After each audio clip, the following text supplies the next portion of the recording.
wonderful to have her. She is a third-generation Alaskan and our first Alaskan-born senator. She was born in Ketchikan. This is why Scott's sitting next to her, buddy. But she has lived in Juneau, Wrangell, Fairbanks, and Anchorage, so she's a hometown girl from across the state.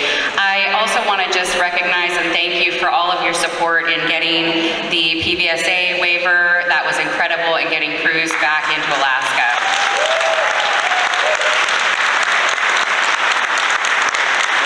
So with that, help me welcome Senator Lisa Murkowski.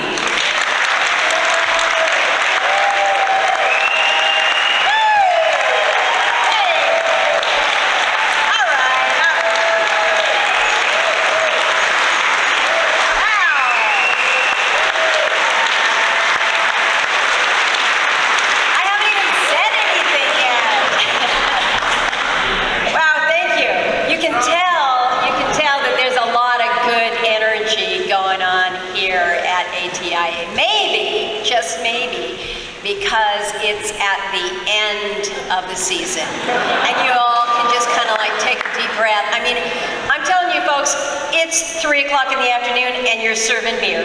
So, and you're not serving it to other people, you're serving it to yourself. And let's just say, well deserved, because you have been through a lot this year.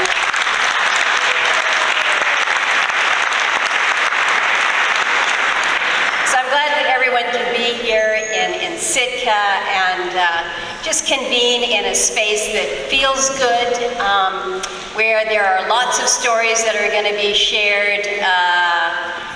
I don't know, I come to town and it's one of these things where you feel like, okay, we're in Sitka, there's lots of fun people here, we're going to be staying up all night, and it's like, man, can we just like stop at 9 o'clock and go from there? But thank you for what you do to contribute to our economy. And I don't want to take too much time here this afternoon because we got a great movie and popcorn and beer to get to, but you have to admit, Back to the Future, kind of a cool theme. Great movie as far as I'm concerned. It was actually 37 years ago that Back to the Future was what we were watching. Does anybody think about that and say, well, no, that was just like, I don't know, 6-7 years ago. No, Back to the Future. Wait, we're all getting older. And so, you know, when we think about where we were, where we are today, October 11th of 2022, and where we've been in just these past couple years, these COVID years, it's not like 2020 and 2021. It's just this block of time that is just kind of a mash. Dates were not material. It was just kind of this meld where you lost things. Maybe you lost your mind. But we just lost. We certainly lost time. And we're at a place where we're at this new normal, whatever this new normal means. But one of the things that I think you in the industry know that it means is people are ready to get out and about. They want to get out, they want to see, they want to have the adventures, all the movies that they were watching when they were stuck inside with COVID. They want to be there now. And Alaska is part of that destination. So how we move to receive them is so important. I was in Fairbanks a couple days ago, maybe it was just a day ago, I can't remember because all the time just mushes together. But I was talking with one of the chefs at one of the restaurants there in town, and he was saying that their hotel has been booked solid year-round now because of what has happened with the development of winter tourism in Fairbanks. I think it's fabulous. I grew up in Fairbanks. I can tell you, as a high schooler in Fairbanks, I can't imagine anybody visiting there unless your grandmother was dying and you had to come for a funeral. It's like, why would you come to Fairbanks? And now it's the only place I want to be in the wintertime. I can't go to sleep because I got to get out and see if the northern lights are out. And it's when you think about what we have built, what you all have built throughout the industry, even in times like COVID, that just make it all so challenged. We're making it happen. And we're making it happen through extraordinary partnerships. I want to focus on a few things that we've been doing back in Washington, D.C. at the federal level to help you facilitate all that you are doing back here at home. First is the infrastructure bill.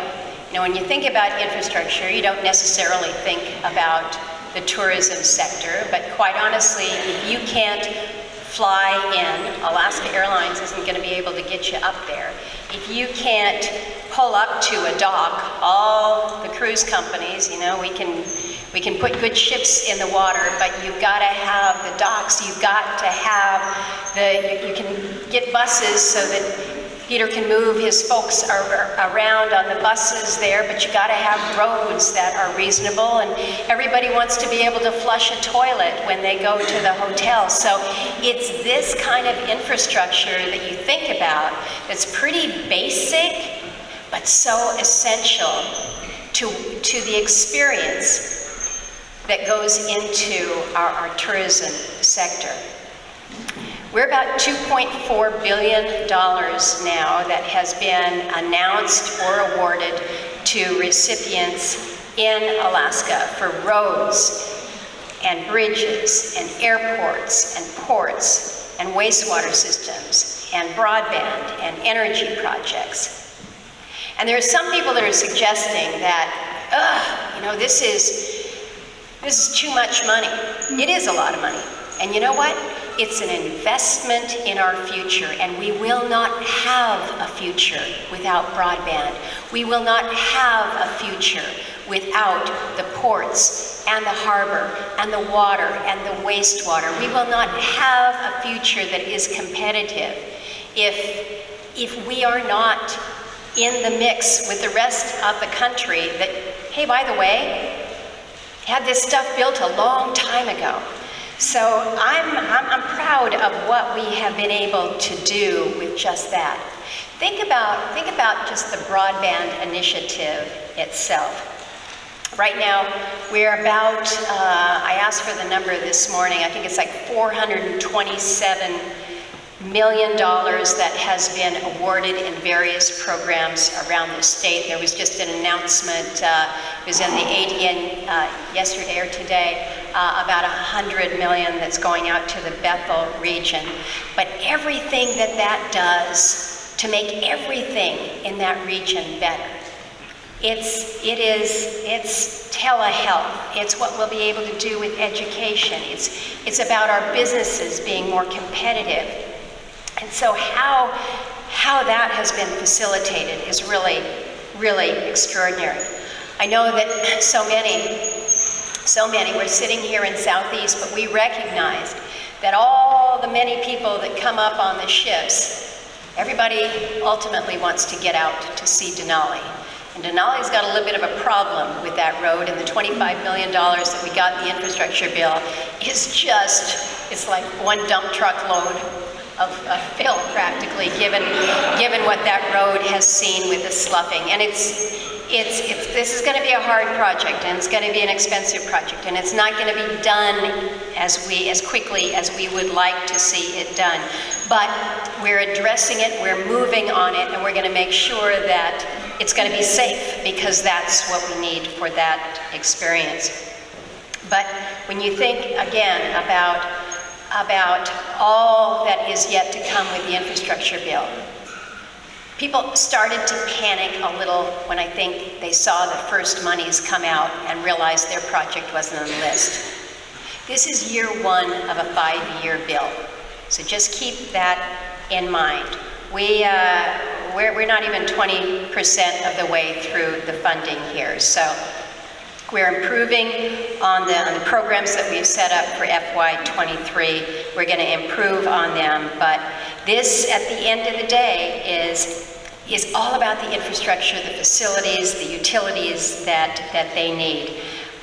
Again, reading the newspaper this morning, front page of the Anchorage Daily News is talking about the opportunities for for Forest Service cabins and what we'll be able to do in the Chugach and in the Tongass. And it was really kind of fun reading that article if you didn't. It's kind of a list of different places. Kind of pick your place, folks. Where do we want to have these cabins?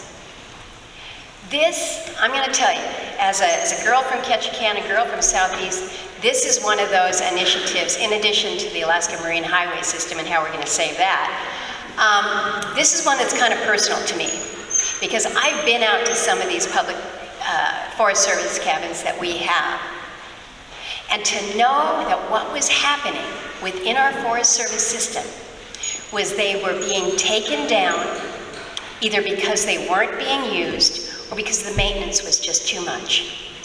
We were taking offline not only recreation opportunities, but we were taking offline places of refuge. If you're a hunter and you get stuck out there and you're able to come in out of a storm, and so what we've done in turning the corner for these public safety cabins is, to me, it's just so totally excited about it. So totally excited about the Alaska Long Trails Initiative. That's not part of the infrastructure bill, but by gosh, that's going to be something that gets Alaska on the map. I see lots of, Scott McMurrin, who just wants to write about it in his next column. We're going to make that happen here. But you can't do any of this. You can't build stuff without people. And I've been hearing from people all over about, where is everybody? Where's the people? Where's the workforce? How are we going to do it? And you know more than anybody, because you've had to do double time and triple time the work. I know that some of you with big fancy titles end up making the coffee, bussing the tables, maybe making up the rooms. It has been a real stretch for everyone in the industry. So what are we going to do? How are we going to address these issues of workforce? Well, we got a couple things that we know for sure. We hear about it all the time.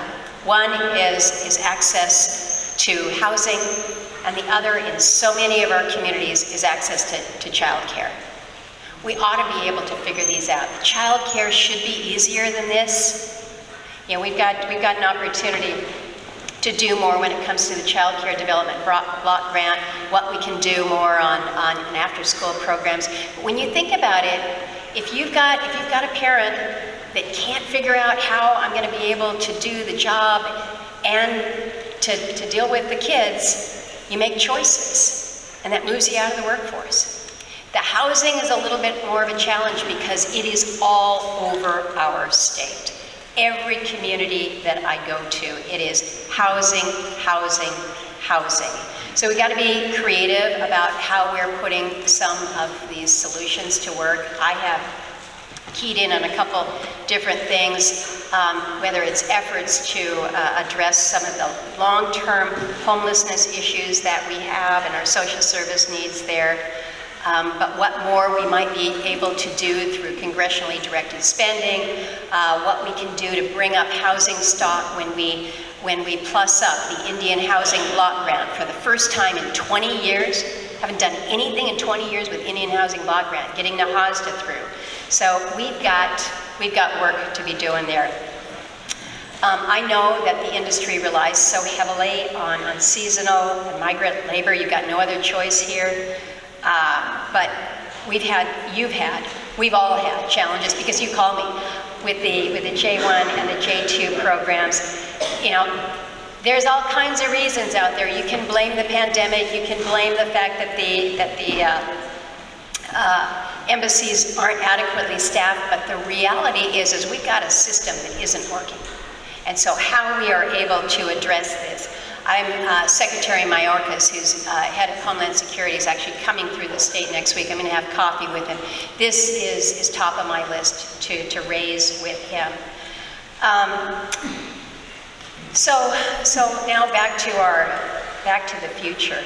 You know, when you think about where we were in 2019, before COVID hit the cruise industry, we were looking 1.9 million visitors, and we're still climbing out of that hole now, but Things looked pretty good from where I was watching. But when you think about it, the combined actions of the Centers for Disease Control and the Canadian government during 2020 and 2021 really highlighted that we need to change our policies to protect Alaska's interests. We just have to address this. Kind of the crisis has abated, but we cannot forget that right now, Canada's effectively got a kill switch when it comes to the industry. That's not a place that we should accept. That is not something that we can do. Until just March, so what, 6 months ago, CDC was unnecessarily and unreasonably singling out the cruise industry with the guidance and the regs. No other vacation or hospitality industry, in fact, no other industry was singled out as the cruise industry was during the pandemic there. And it took a lot of outreach, it took a lot of advocacy to CDC and to the Secretary. The delegation was able to make some progress to help temper that guidance and eventually move it into the voluntary program. And we knew that they were going to exceed the CDC's guidance, and now the voluntary program has gone away, as it should. But it just took longer. It just took longer than it should have. And we know, because we heard it and you felt it, the damage that was done by this alarmism from the CDC right at the height when people were booking their summer cruises. So when we talk to them, it's like, oh, well, the cruises aren't going on in Alaska. It's like, no, but it's like between Thanksgiving and Christmas. That's when people are sitting down with their families and saying, hey, let's take this dream vacation. Let's go to Alaska on a cruise. And then they see this guidance coming out there. I mean, it was awful. And it just affirmed to me that we shouldn't have any federal agency that has the power really to single out and shut down an industry that's so key to a state like ours. So we know the CDC is part of the problem, but the matter of the Passenger Vessel Services Act and Canada is clearly another. We know PVSA and our nation's cabotage laws, they're important protectors of our country's maritime workforce and our shipbuilding industry. We get that. But we also recognize that there's a unique challenge here for Alaska. No foreign country should have the ability to shut down a vital sector of our economy because of a U.S. law. And that's the situation we were in. Again, we're in a better place now. Canada's opened up its waters. We had good dialogue. Things are much, much, much better. But we were still in a situation where Canada's got this kill switch for a cruise industry. So you all know the history. Senator Sullivan, Congressman Young, and I worked to pass the law that helped save a portion of the 2021 season, and that was good. That was good, but that was one season. And so going forward, we've got to have a permanent solution for the PVSA here in Alaska. So I've introduced my legislation. It's the Cruising for America's Workforce. It's one proposal. There's other proposals that are out there. I'd welcome Homeland Security's assistance in finding a permanent PVSA exemption mechanism to save Alaska's port communities. We just cannot afford to ever be in a situation like this again.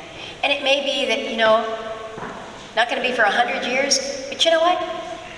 How about if we just be proactive with this? I'm all over that. So I'm going to end my comments here today. I'm going to be with you this evening over at your reception, so I'm looking forward to that. We'll have some time to visit, but I'm told in my prepared comments here, so use them, Lisa.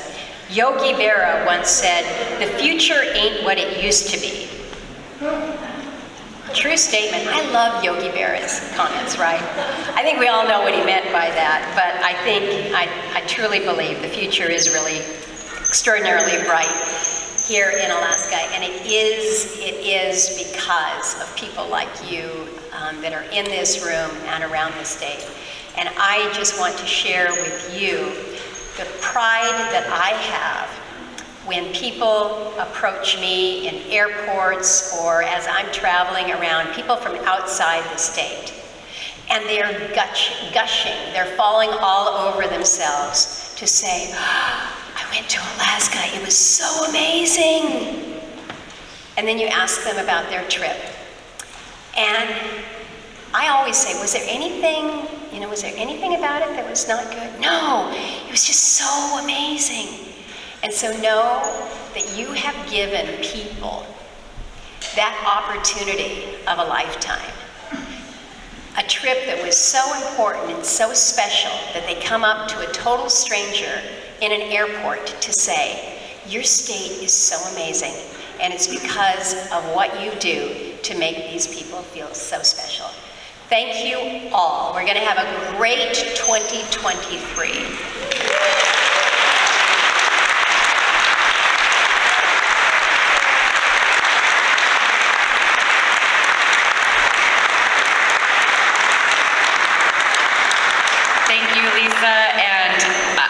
You went through your list and I went, oh, that's on point. That's exactly what we're talking about. Yes, housing. Yes, childcare. Yes, workforce. It's amazing. We're so lucky to have you leading and being in our representing our state. I do want to recognize Heidi Dragas, a candidate for Lieutenant Governor, is in attendance, and also recognize other candidates and elected officials that are in attendance. If you are an elected official or you're running for election, could you please stand and we'll just recognize you now.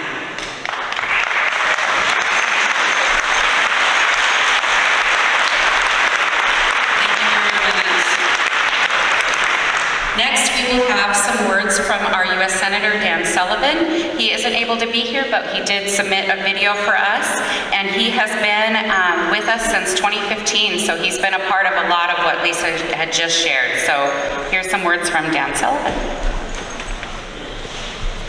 Greetings, ATIA, and thank you for the invitation to speak to you today. I would love to be at this conference. My big message for this conference to everybody is thank you, thank you, thank you, thank you.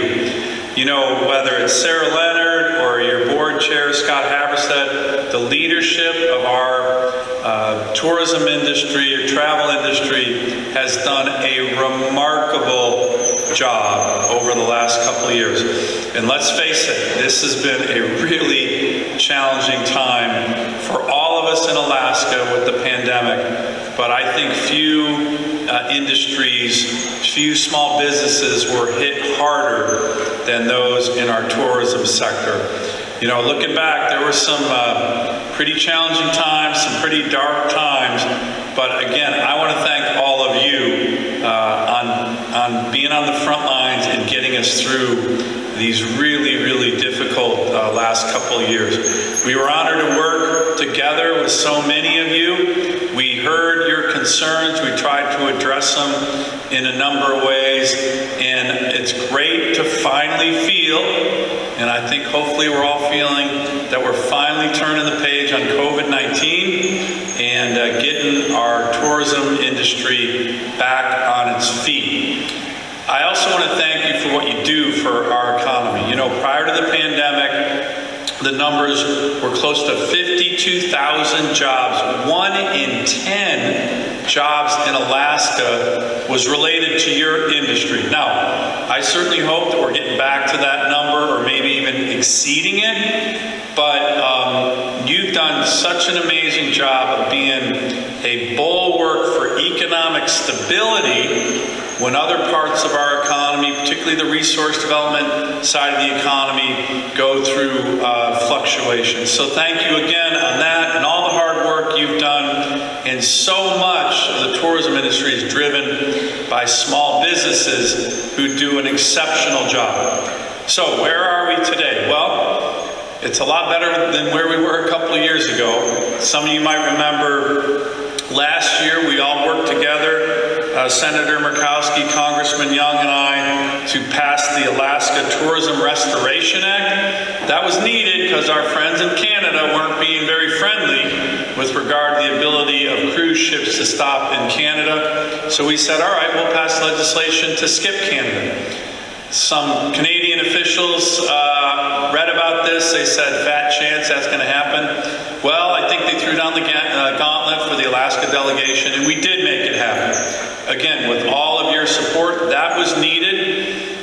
We are looking at, in terms of follow-on legislation in that regard, a permanent ability to bypass Canada for cruise ships if need be. My view is we should never be in the position ever again to have a foreign government somehow prevent American citizens from visiting one state to another state in our country.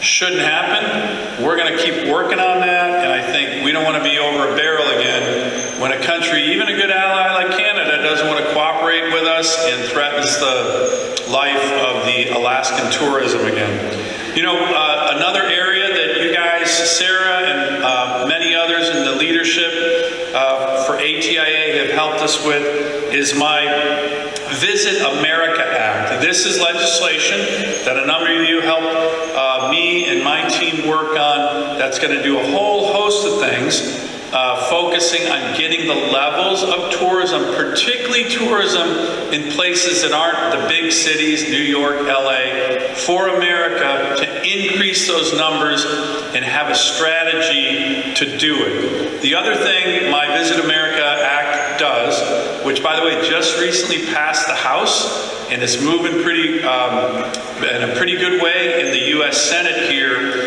is that it finally actually puts together at the federal level a strategy and important enough officials to be in charge of tourism for our country. I'm not really a big government official, but I will tell you this, every other country in the G20 has a minister of tourism, a cabinet official in charge of promoting tourism for their country. The United States doesn't even have a Senate-confirmed assistant secretary for this job. And therefore, in the councils of government, when our federal government's putting together strategies, tourism, one of the biggest parts of the U.S. economy, doesn't get considered. So my bill would create an assistant secretary at the Commerce Department, Senate confirmed, whose job would be day in and day out focusing on increasing American tourism and being that voice in the federal government to do so. So stand by, the bill's moving. A lot of you helped us work on it, and we want to thank you very much. We're also still benefiting from a number of the infrastructure investments via the Coast Guard for our cruise ships, via the bipartisan infrastructure bill, which we passed last year, that right now is helping with regard to the rebuilding and expediting of the Denali Park access road. A lot going on in our tourism sector that we think is positive, but to be honest, it's happening because of all of you, not the government, all of you. So thanks for your great work. I have personally really appreciated the partnership that we've had with so many of you, particularly during these tough times. Know that my door is always open for your great ideas. Have a great conference. Look forward to seeing y'all soon.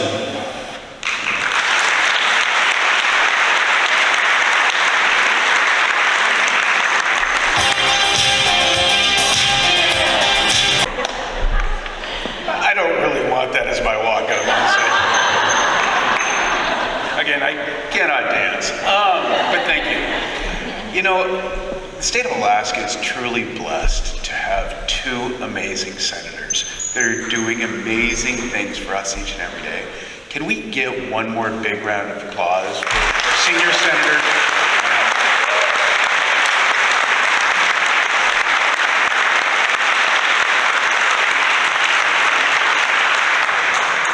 Anyway, now, as you go through life, you get to introduce some folks and introduce people, and the gravity audacity of what I'm about to do just hit me a few minutes ago. And if you guys could be my credentials with my boy, because my boy will never believe that I introduced Miss America.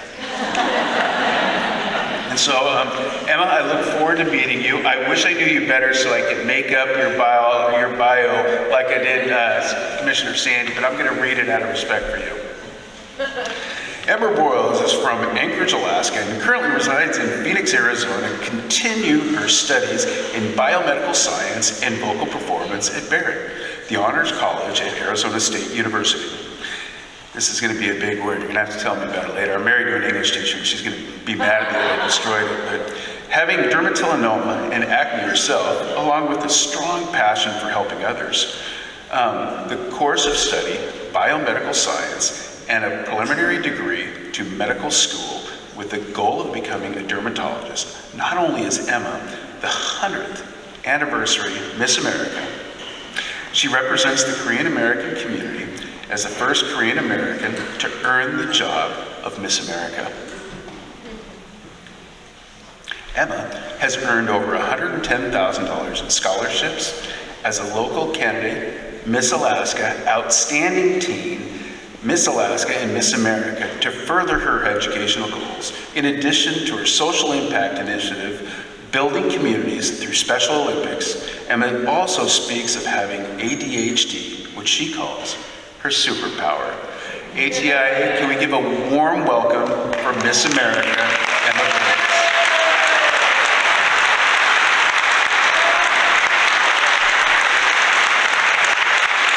What a treat to be here, Alaska, and welcome to the Celebrate Alaska Night presented by ATIA and, of course, Alaska Airlines. I have to give a big shout out to Alaska Airlines for actually sponsoring quite a few of my flights this year as Miss America. It is such an honor to be here. It's actually the third time I've been to Sitka. I came every summer for the Sitka Fine Arts Camp back when I was in high school, right here in Sitka, yes. And now it's wonderful to be back here for this conference as well as to visit. I visited 5 schools over the past few days here in Sitka, and it was wonderful to spread a little bit of joy to our local communities here as well. But I have to extend a huge thank you. I understand that these last few years, especially with the pandemic, were incredibly tough, especially for our Alaska tourism industry. But I also recognize just how critical this industry is to our state as a whole. To echo what Senator Murkowski said, all of my travels this year in the lower 48 as Miss America, I would have to say that at least 90% of the people that I have met had said, "Oh my gosh, you're from Alaska?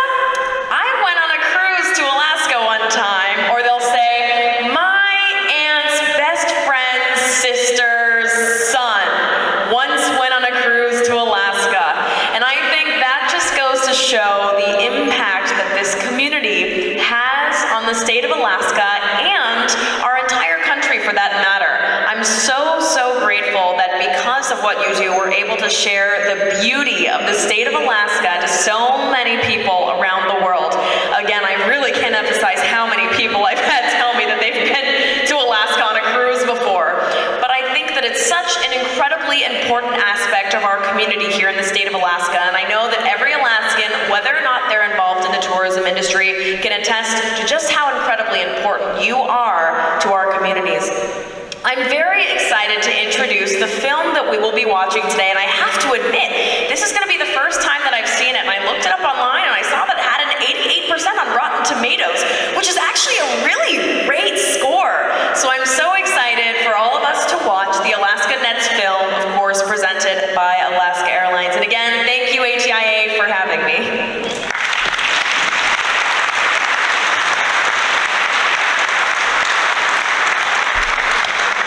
We're about to roll the film, but I want to say a little bit about Alaska Nets, a little bit of the history there. But if you don't have beer and you would like beer, I'm not offended if you go get a beer. I'm also not offended if you go get popcorn. But for those folks who know me, I'm married to a teacher, and Alaska athletics and academics are incredibly passionate to me. Alaska Nets is about Alaska, the DNA of the small communities we live in, athletics and sports, and how it makes a difference in our lives. Executive producer Chris Pratt amazing to work with, and I really believe that they captured the essence of small-town Alaskan athletics.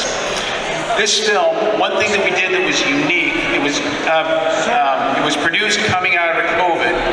We actually made the film available to all high schools across the nation prior to it going into the movie theater, and the only ask was the high schools generated funds for their schools by showing it. So they charged admission to come watch at the schools. I'm happy to say that the film nationally generated hundreds of thousands of dollars for high schools across the United States. And with that, if you watch it now, that's great. It's also on our DigiPlayer, or not DigiPlayer, excuse me, man, I'm old. It's also on our in-flight entertainment at Alaska Airlines, so you can catch it there too. But as you're getting your beer and your popcorn, please roll the film. Oh, excuse me. Would you like to film this? What's that?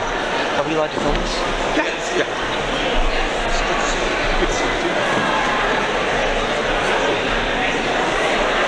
Hello, my name is Marilyn Romano, and I'm the Regional Vice President for Alaska Airlines. And I'm Kate Sliker, Chief Marketing Officer for GCI. Our two companies are deeply rooted in Alaska. We take pride in investing in Alaska's young people and the rich culture that spans from Metlakatla to Utqiagvik.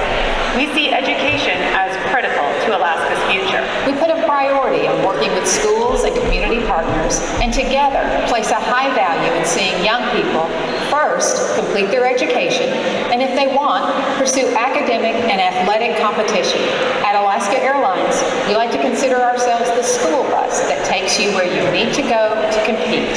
This film highlights the good times and recognizes challenges of students in large and small Alaska schools.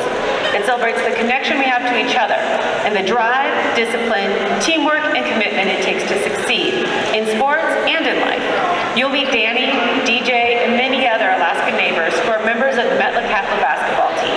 We know you'll be cheering them on. So we'd like to welcome you to sit back and enjoy Alaskan Net's High School Movie Night premiere presented by GCI and Alaska Airlines. Roll the movie. Hey everybody, Chris Pratt here. Listen, I'm making this video from the set of Jurassic World in London, England. Some people don't know this, but I actually grew up in Alaska. My dad worked in the gold mines in Kenai, and eventually my mom, my dad, my brother, sister, me, we all settled in Anchorage. Our babysitter, Rose, was native. Her three sons were my very first best friends. This is back in the day when kids still played outside. And eventually we loaded up our car, we head down the Alcan, and we moved to Lake Stevens, Washington. That's where I finished school. I remember when people found out that I was from Alaska, they always asked me if I had lived in an igloo and owned sled dogs, to which I would often answer yes. But as Johnny Cash says, never let the truth get in the way of a good story. The real truth is, I do know what it's like to live in a small town, defined by local sports and by local industry. If you've ever seen me shoot a free throw, you know very quickly that I did not play basketball. I was a football player and I was a wrestler. My hometown, Lake Stevens, it had a string of state championships, and I know firsthand the pressure that comes with living up to the legacy of your town. And I know how a small town can carry the weight of the whole world. I know the power that a team has to unite a community and to lift a kid up, to allow him or her to be part of something bigger than themselves. I love the story that you're about to see. And to me, it's so uniquely American. It's a story of hope. It's one that shines a light on an extraordinary group of kids, and it illuminates a corner of the world that might otherwise not be seen.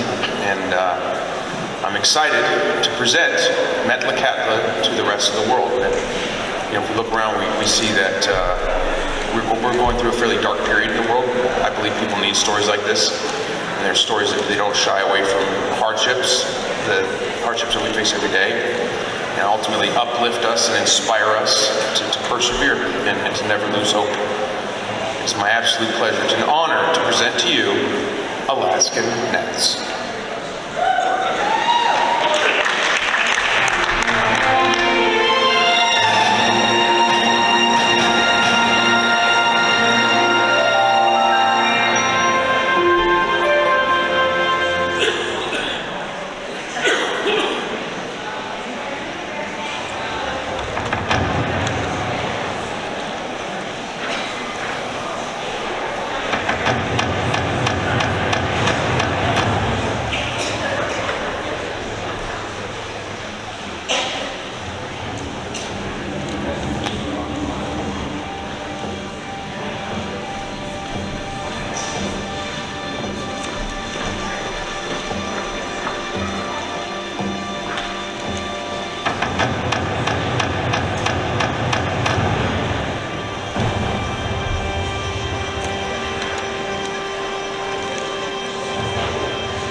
no place like Metlakatla. And we went there in 1980 in an old beat-up Volkswagen and got on the Chilkat ferry in Ketchikan. And I remember as we were coming up towards Metlakatla, it's just a beautiful day. You know, it's clear blue sky, and the guy next to me says, "Listen, can you hear the pounding?" I said, "Oh gosh, we're on a reservation. What pounding?" And the guy says, "Oh, listen closer, you can hear it. It's the basketballs bouncing." That's what you hear.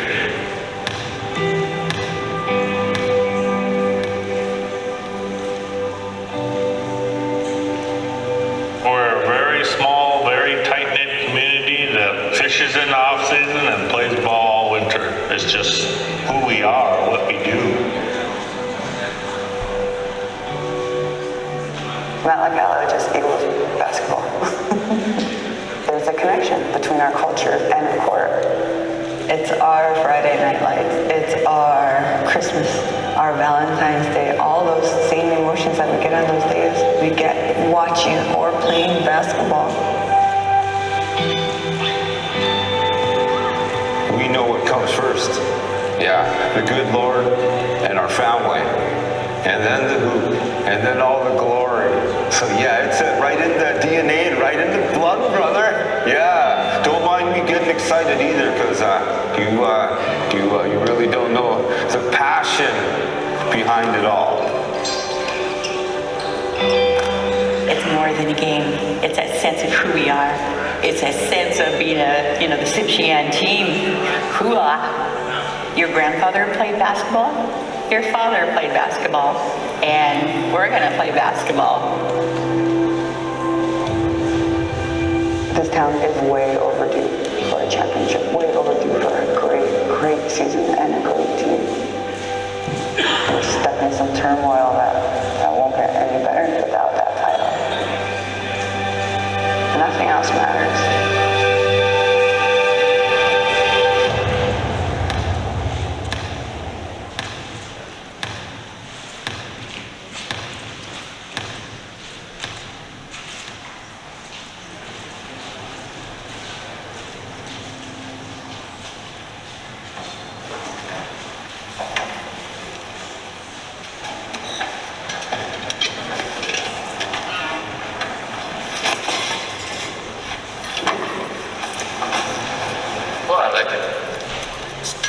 I'm going to put you in pairs, Danny and DJ, and Deb Hunter and PJ.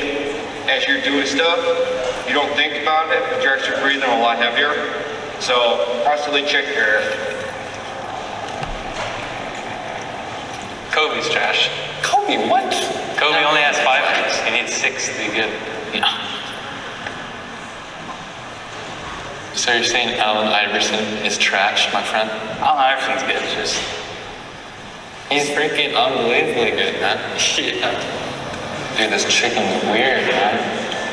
It's been sitting there for decades. What the? Don't even look real. I just got done diving, though. I only went to like 30 feet, though, so. He's still training. So I'll never be as good as that. No, never.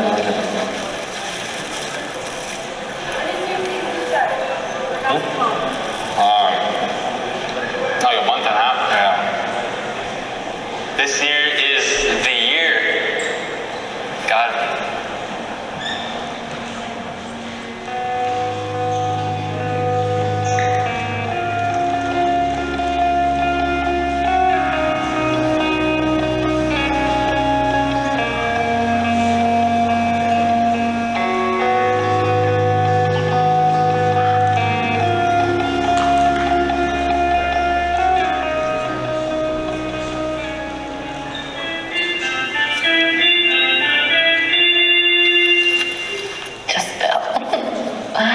We often explain it as like 2 completely different worlds.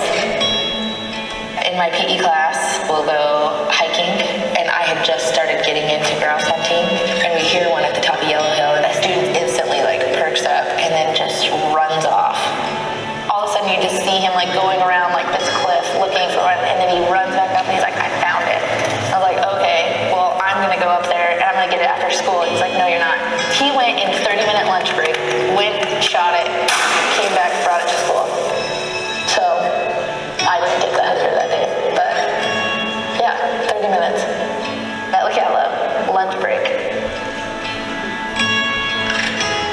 understanding your identity, if basketball's not a part of it or if fishing's not a part of it, I feel would be difficult here. I'm now married to a fisherman from here. He brought me fish every Friday. And that's how he wooed me. We had a hashtag for the wedding. It started with a fish. So, yeah, I still get fish.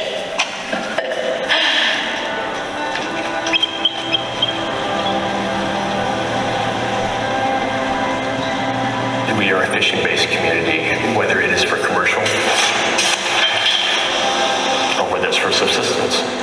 It's the lifeblood of the cabin. Our challenges are really attendance, trying to balance commercial fishing activities and getting the kids here to school. If they're like fishing right now, it's just an excuse. It's like they're on a school trip, you know, and it's something they're super, super passionate about. So you will see like almost every single project relates to fishing, whether it's they're in their shop rebuilding, you know, cabinets, or they're like in my senior STEM class, how to buy a gill netter. I've had it said many times, I'm going to work on the net. I just need to check out and go get on the boat. Yeah, but you have a math test to finish. Well, how's that going to help me? I see our kids struggling with these priorities. You know, some kids can't get to school in time, but they can sure make the fishing boat at 5 o'clock in the morning. Responsibility to me was going to school, doing my homework, going to practice, like being respectful, those sort of things. Responsibility to kids like DJ and Danny is, you know, you run a fishing boat, you make sure your nets are ready, you make sure you're up early, you make sure you're prepared for all that stuff. Because that's what's making money, and that's what's important.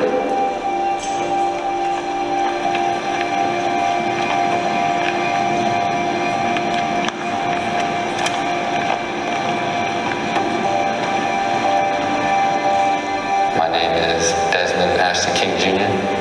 I'm 16 years old, and I love to play basketball. And it's just in my blood. My dad always told me, the day I tell myself I'm good is the day I'm not going to get any better. So every day I tell myself I'm not that good. Attention, Gilman fishermen. Your Chesapeake terminal harvest fishery is now open. If there wasn't basketball, I probably wouldn't go to school. I don't need school, you know. I'd rather be out on the water. I should be out there making money, helping my family, helping keeping food on the table for everybody.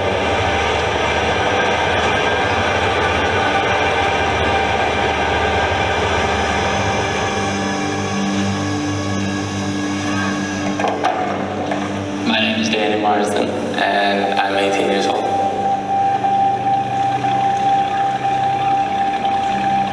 Everybody in my family has been fishing forever. It's been the only thing shown to me. I had to grow up kind of young. I had to prove that I could go out and provide for my family at a young age. Probably like Paul. Same time I started fishing. That was when I really had to step it up and realize I couldn't do what kids would normally go do. I had to take away the fun stuff to go work.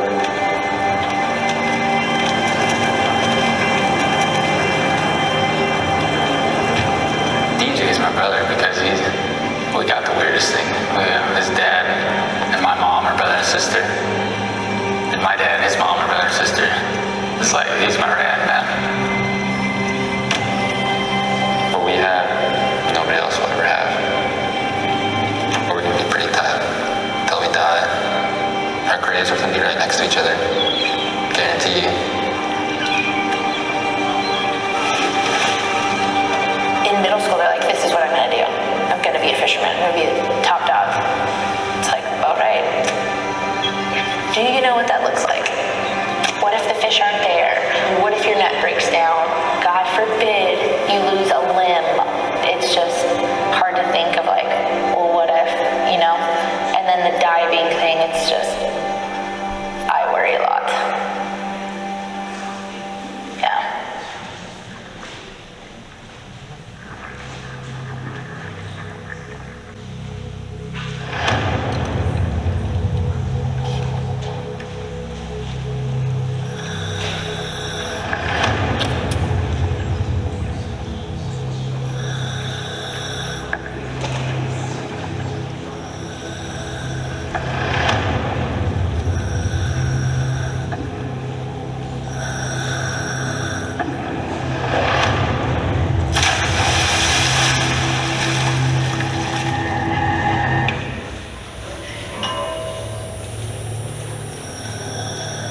You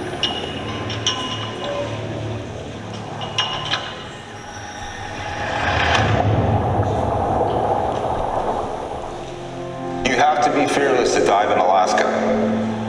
You truly are on your own when you're underwater. Even with another diver next to you, you're still on your own.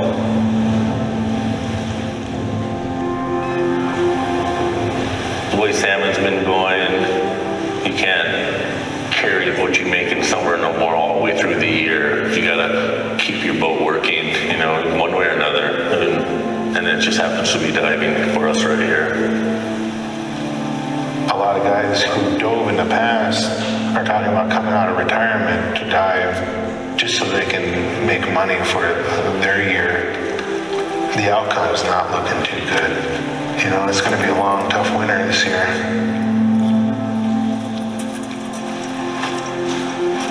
I used to dive, and I know what they're doing out there, and so it makes it harder for me to sit here and wait for them to go out and come back.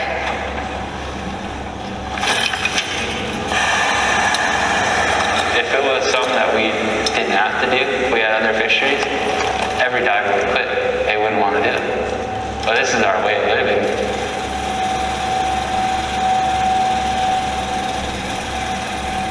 Fishing going bad, the only thing you can really look forward to is basketball. So it just gives people hope.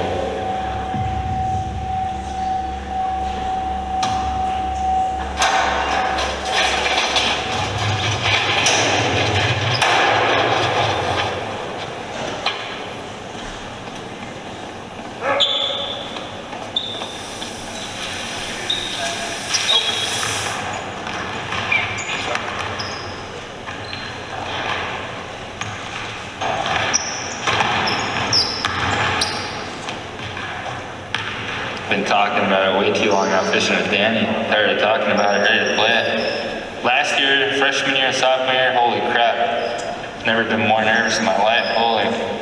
Now this year, I'm just ready to play. I think that's a sign, you know, time to come out of my shell. Here's the deal. There's a lot of things that we're going to come out of here and work on today that are things that we have to get better at if we're going to become the team we're going to be. Our season's going to depend on whether you guys are going to be able to do those things that we ask.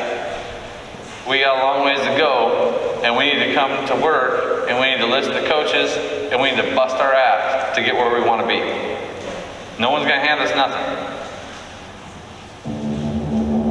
Sound good? All right, let's go 2 each way. We have 12 make it. We're done. If not, we're going to run another 8. If we don't make that, we're going to run another 8. Superset, go!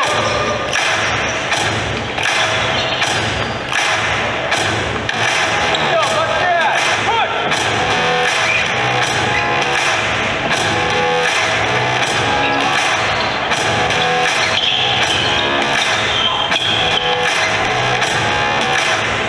Go! Better hurry! Better hurry!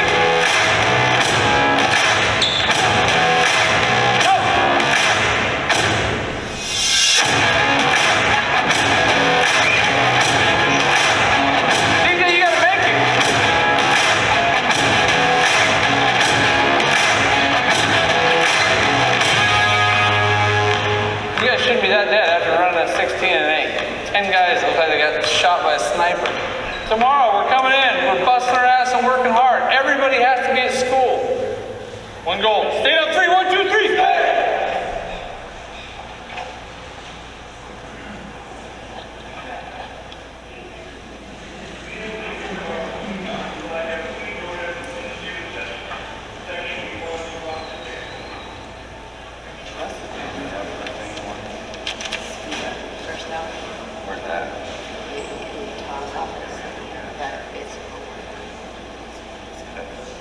Not here.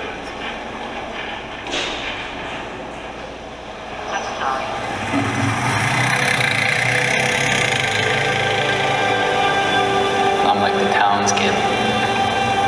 From a young age, they've always told me, you gotta win a state title. That was every goal for everybody. Our town needs something to look up to and be proud of, and I don't know, so we can hold our heads high again. It's time. We need to win it. I need to put a banner up just to leave a mark. To know I did something from that. And then all the stress will go away. And all the pressure will go away.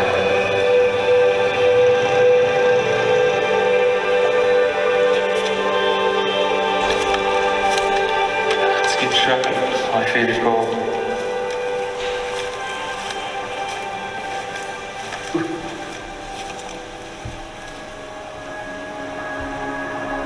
I like to sit and wait and keep things quiet. Shit, mouth, everything's crunchy. This is a good spot to.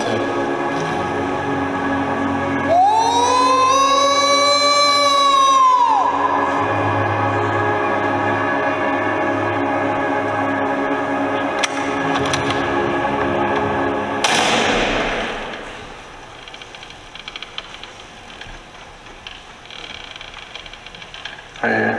This is me backing it up. Our favorite meal is the heart and liver, so we eat the liver and the heart. But that's the best thing on the deer. Yeah, that's from all over Alaska anyway, like gold medal, all native, tournaments here. A lot of those, my dad's brothers, they died when they were like sophomore in high school.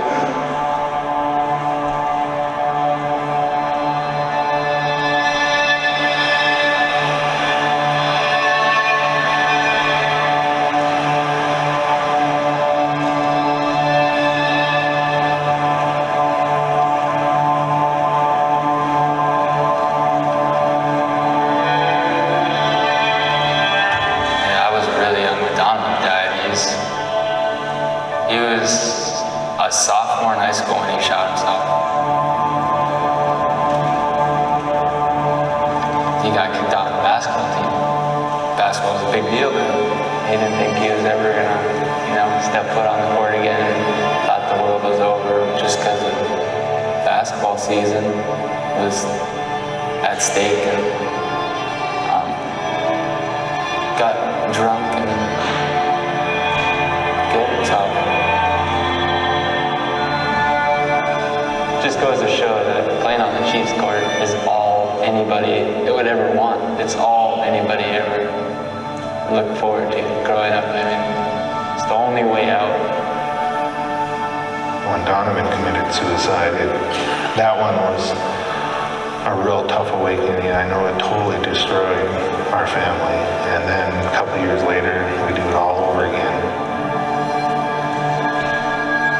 My brother Richard idolized my brother Donovan, and after Donovan's passing, the family was so tore up that we didn't think anything like this would ever happen again, and it did.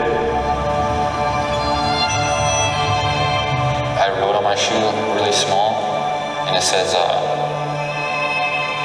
Uncle Donovan and Uncle Richard. It's because, everybody would always tell me I played like my Uncle Richard before he shot himself. And one thing that was always going through my mind is like, I need to get a state title. That's the one thing that'll, bring peace, Like if I get a title, I'll just be better and everything will be better.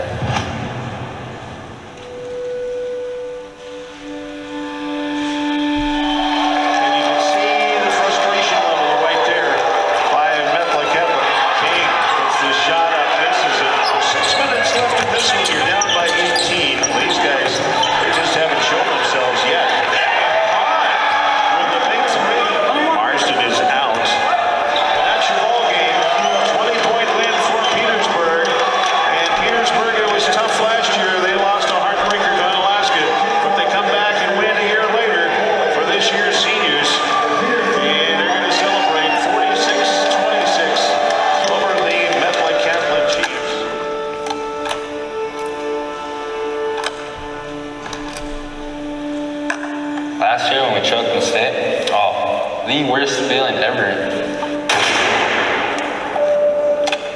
Like I couldn't even sleep at night. again, that was a good shot.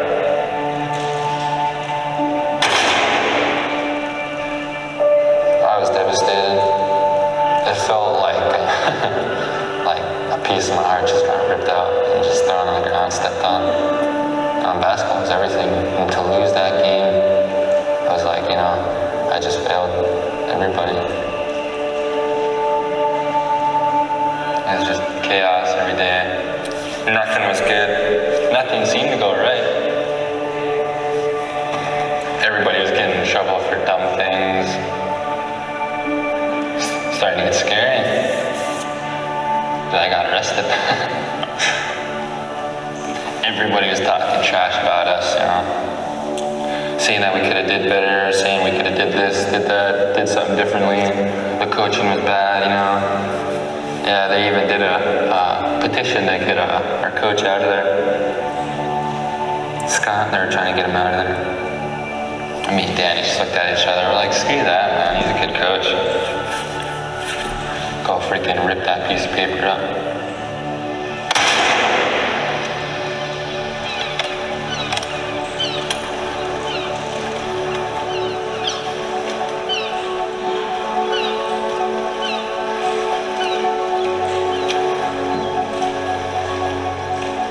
Getting there last year and coming up short, and just the feeling of failure even after a great season, it puts a lot of doubt in your mind. It really does. Then you really have to start looking like, how long can you do this? You're not going to go to state every single year, but people here think that not only should you go to state every year, but you should probably win a championship every year, and that's just not the case. You think about the sense of pride that the community has in basketball, and there's been one title since the beginning here. I mean, they're still talking about the last one.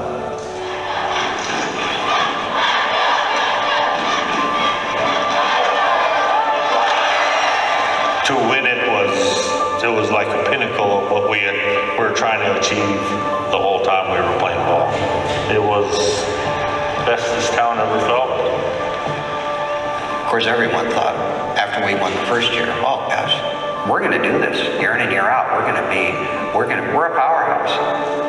You know, I think sometimes maybe people had unreal expectations for how fortunate, how lucky, and how good those kids were. The 84 one was a tough act to follow. The expectation was always, once you got there, we wanted to stay there. But we've had phenomenal teams at the high school level that should have won. It just didn't happen for years and years to come. We knew they were going to rebuild right after that 84 championship. But 34 years, that is a long drought for a basketball community.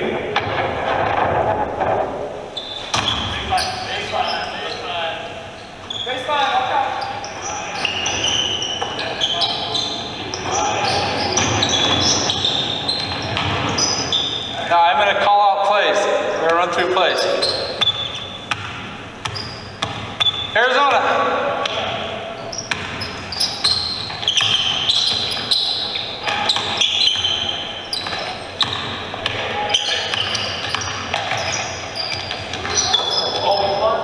Give him the ball right into the basket. He's open. One more time. Go, go, go!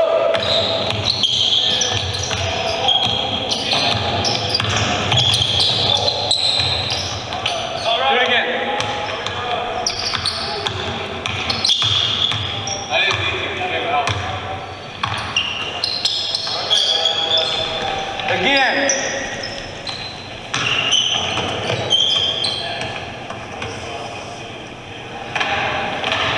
Okay, that's terrible. Let's go. Do it again. Tell me to do it right. You guys are ahead right now, where you guys got to decide where you want to go. Sometimes I feel like the coaching staff wants it more than the kids do. We can continue going through the motions, probably still make it to state, probably get 3rd, 4th, 5th, 6th, or you guys can change. Not every year you have a shot. This is a year where everything's kind of together. But like I said, you guys gotta want it more than we do. I just don't see it right now. It's now or never.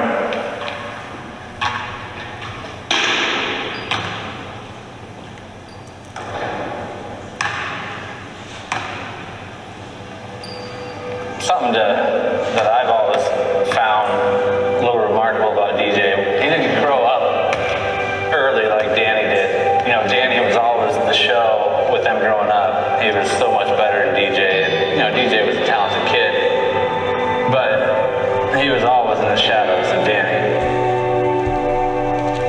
He wants to please you so much, and he knows what right and wrong. But at the same time, he's got this hair trigger, and he's always had it. Danny can set him off more than anybody I've ever seen. It's an interesting dynamic, loving and volatile all at once. For some reason, when Danny does not put in time, he's still like, she likes it. I gotta put in some sort of work just to do something good on the floor.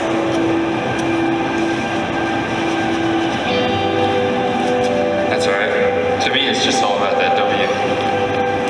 I want to win. I don't want to lose. I hate losing.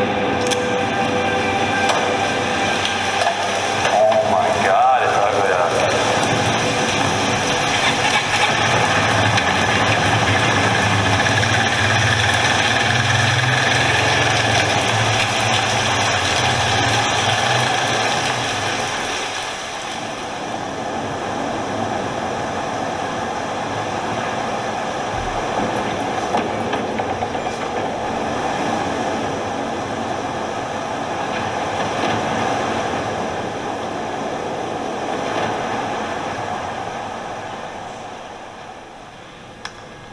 Let's go, Juno,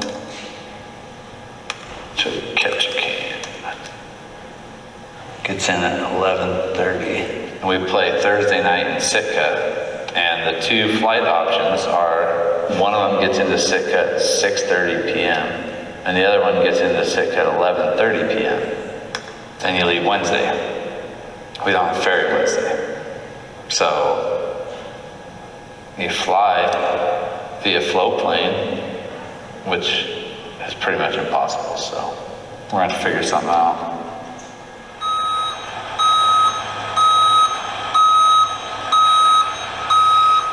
Southeast Alaska, the travel for basketball is nuts.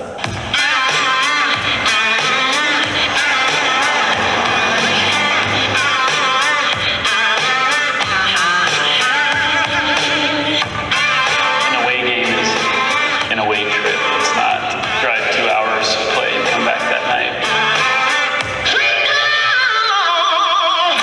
If they're heading to some of the northern schools, they could be out of week. Kids are constantly on the road.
17. And we need to keep building this thing. Because we're not good enough yet to win a title. That was not state championship quality basketball. It just wasn't. Turnovers, missed free throws. God, bad shots. Well, we're lucky we played hard.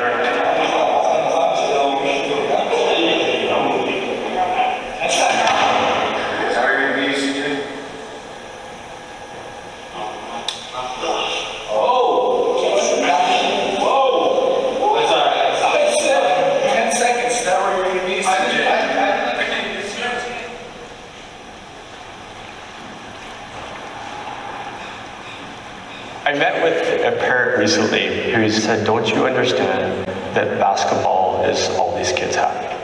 Now, I don't agree with that statement, but this statement came from the parent. What we have to do as a school, what I need to do better as a principal, is to see that Chiefs uniform is not the end.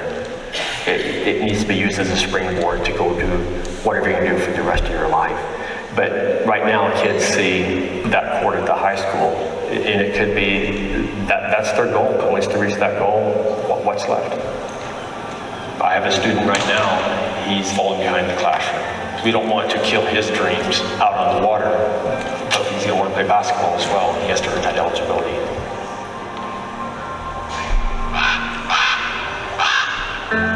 What do you want? Surprised you got that close. I've been Fisher, not Hunter. I couldn't even admit I'm not fishing. I'm not good at anything else. Not the best at basketball, but I still play it. I don't know what it is about me, I just can't really get into it. My brothers played and everyone's played, and so if I don't play, I feel like I'm the only one that doesn't play basketball. If I were to guess, I wouldn't say that he even likes basketball that much. And I think he gets a lot of pressure from his family to play because of his older brothers and just the culture here. Hunter is a fisherman, first and foremost, and then everything else kind of falls into place after that. What happens is he'll come in the morning and make it to lunchtime, and at lunchtime he goes down to his boat, and instead of coming back to school in the afternoon, he just stays down at the boat and keeps working. I have high hopes for Hunter that he sticks it out here, but if I were to guess, I don't think he graduates with us. I love basketball season.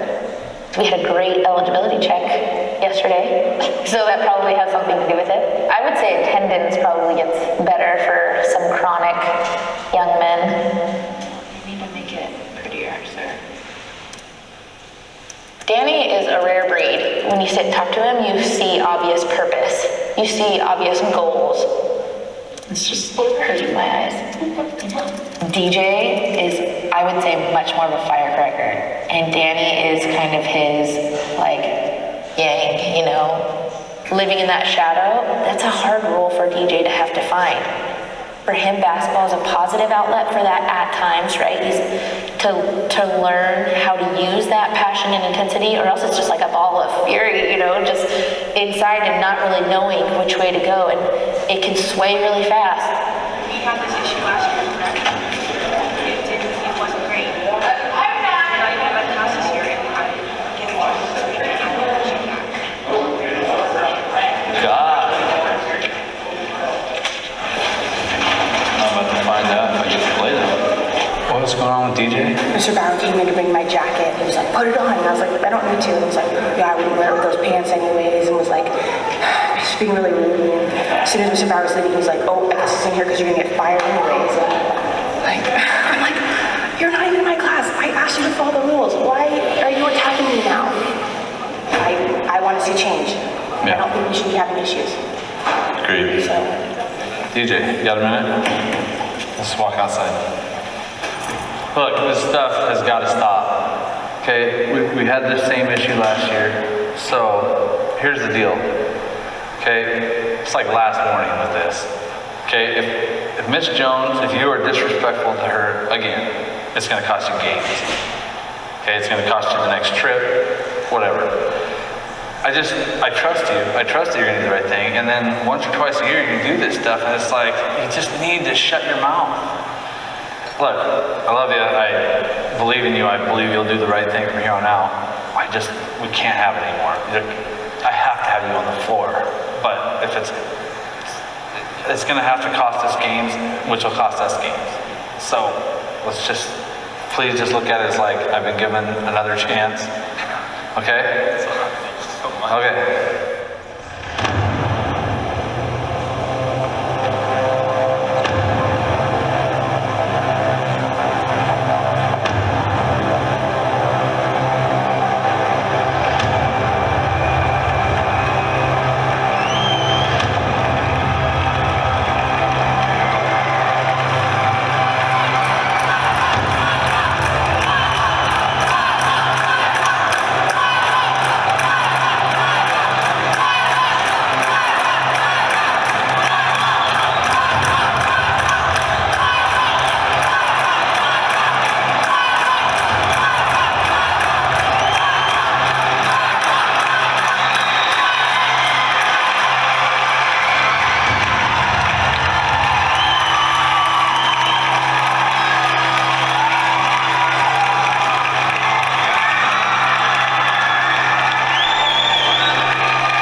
What are people saying?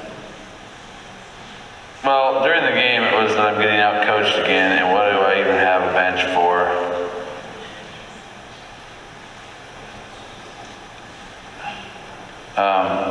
Called me a mother.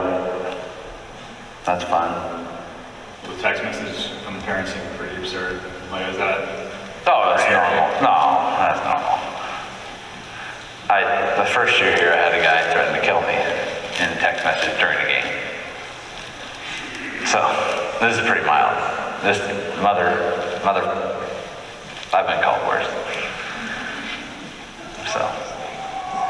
Marcus, Will Brush, over in the corner, Jake Taylor for three again.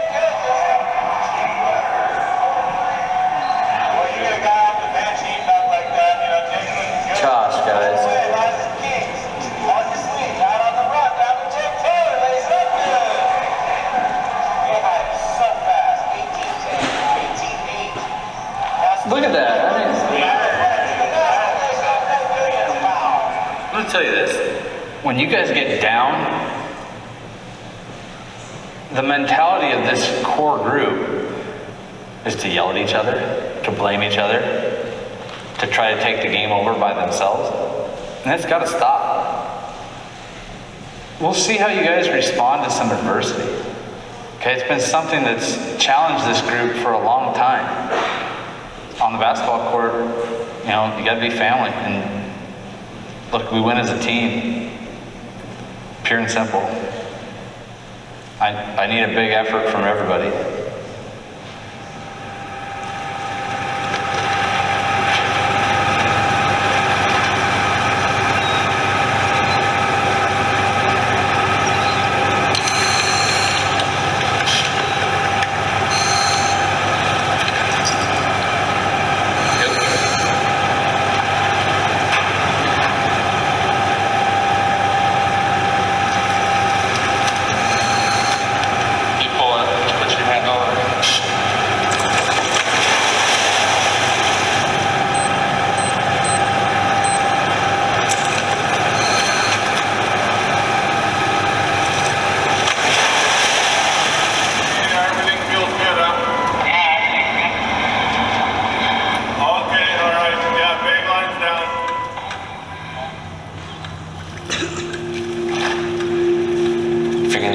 commercial diving, you gotta realize, like, you know, you could die just from one little thing, and that's scary. You know, I think about, you know, some guy just passed away the other day from diving, and that worries me, you know.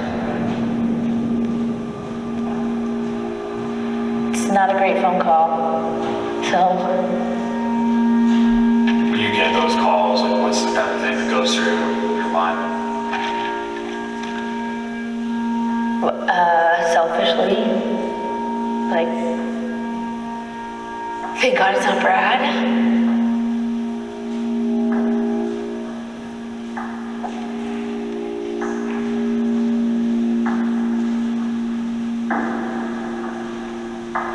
I could barely talk right now, to be honest. I don't even know what to say.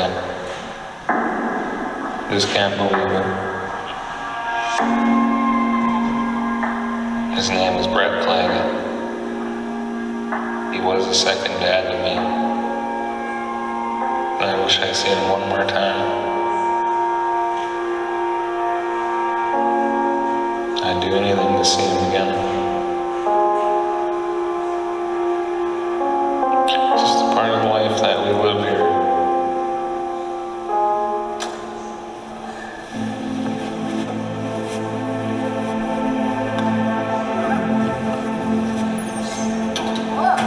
I'm gonna get checked out and I need my phone.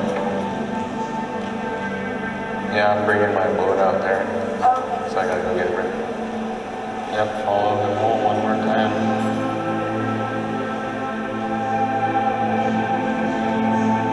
That last ride home is an old legend of the sea there. For many of us, it's a circle of life. You're bringing your loved one home to put to rest. As a fellow fisherman, paying respect to another fisherman, because you know that's it. They're not going to be on the water anymore. That last ride home is very special. People just feel better escorting them home and sharing in that last ride. First thing on my mind when I wake up is Brent. Still can't believe it. That does make me question diving, you know, because if I do start diving, it's going to be pretty soon. You know, what else might I do in the winter time? But I don't think my family wants me to. I don't know, it's kind of a touchy subject. I don't really bring it up because one day I do want to be a diver and I don't want them to be against it. But after this stuff happening, you know, everybody looks at diving differently now. You guys will be in a group of 3. Caleb, Brett, David will be a group of 3. Hurry up. He's really struggling right now. You want basketball or the things that you're supposed to enjoy. You want those things to just kind of take over for a few hours a day. you know, and I don't know if that's even happening. How do we support him, you know, and how that would just be so heavy to be that young. And then I hope he doesn't stay so much in his head that he reaches out, but it will be on his time.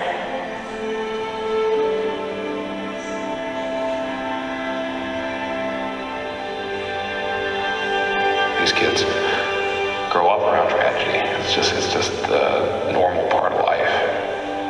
They deal with all this sadness and all of this loss and then all of this pain. They try and be tough and they try and be strong and they try and be there for their family and friends. But then you kind of peel back the layers and they're still kids. And that's the hard part, right? They're still innocent, loving, caring kids that just want to be kids. But that innocence has been lost and they've had to grow up way too fast. Take a step back and you think about everything they've been through. It's kind of hard to sit here and harp on, you know, just try and love them as much as you can when they come here, because who knows what the heck they're dealing with. It really hurts when we lose somebody, especially when they're on the fishing ground. We are a fishing community. That's our heartbeat. There's this sense of anger, helplessness. And then you look at the court and you see a lot of our youth gravitating, and they have some place where they can go and do something with their lives. It definitely is more than a game. Center court, jog it. Listen up, you have class, school tomorrow, okay? Then you have the dinner tomorrow, which is another reason to be at school. You gotta come together, boys. Yeah. Now or never. Let's get it done. Now or never. One goal. Stay on 3, 1, 2, 3.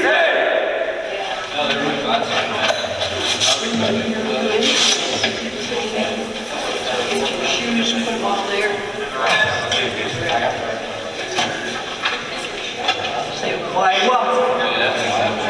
Yeah, mean it when you say why welcome. At school, you're very welcome. Honey, did you get some? Yeah, I did. Okay, good. They're going to take state. Right? I have a lot of confidence in you guys' ability. You guys can do this here. You have a legacy to carry. Right? Right? You guys have to go to state. We gotta get to that. You guys are going to do it. You're going to do it. Everybody say seaweed. Seaweed.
What, you got sweaty hands or what? Sweaty hands. I mean, he's nervous. Is this your first start? I'm making moves. Watch me. Watch me.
That sucks.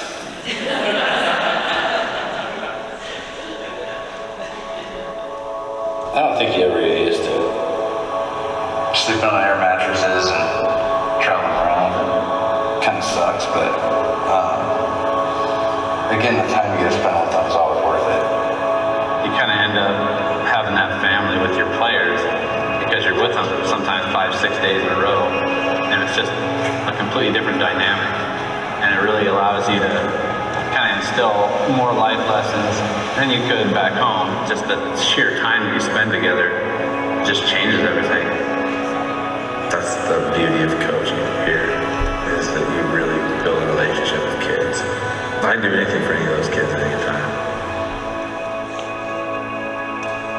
People are telling them they're really good. People are telling them they can win a championship, which they can. But a lot of things gotta go your way, and you gotta earn it.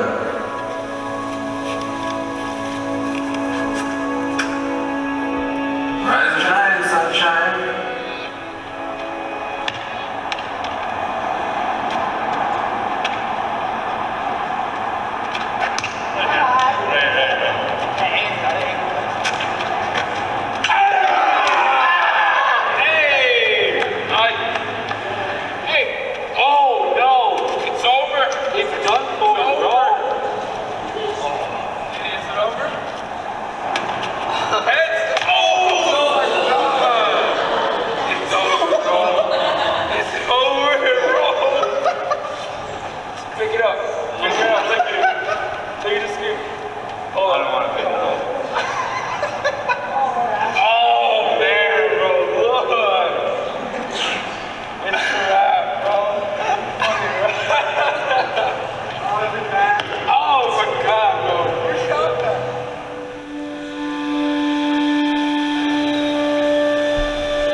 To get that close last year, that just makes me want more too.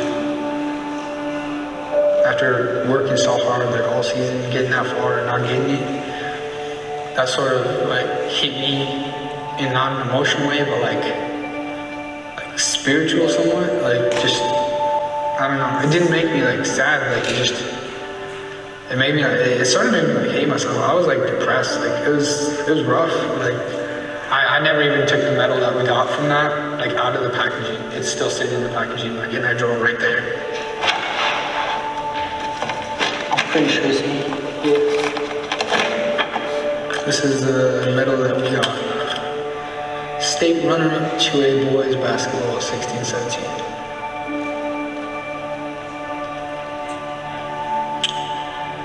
This is, I've never even taken it out of the packaging. This is my first time actually touching it. That's kind of what pushes me to get better too, is to not get second place again.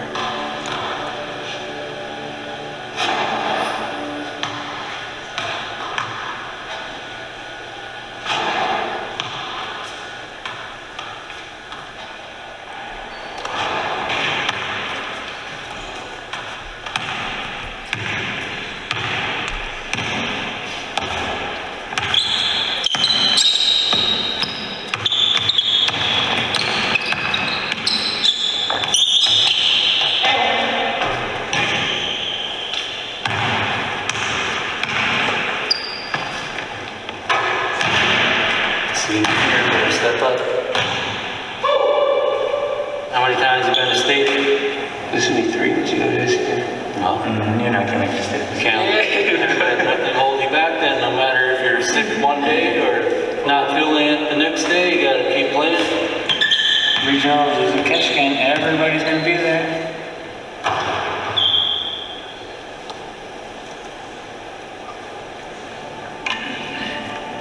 No excuses this year, Christian.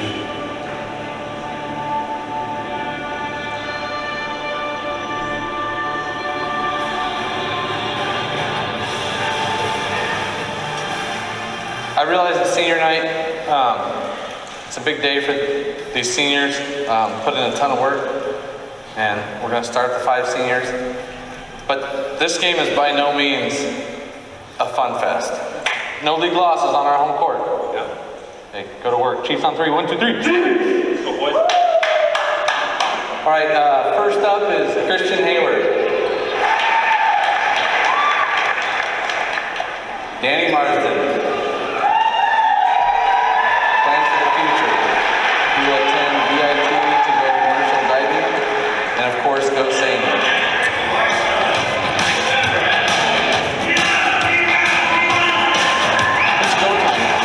Enjoy this night, guys. Enjoy it because we're gonna kick our...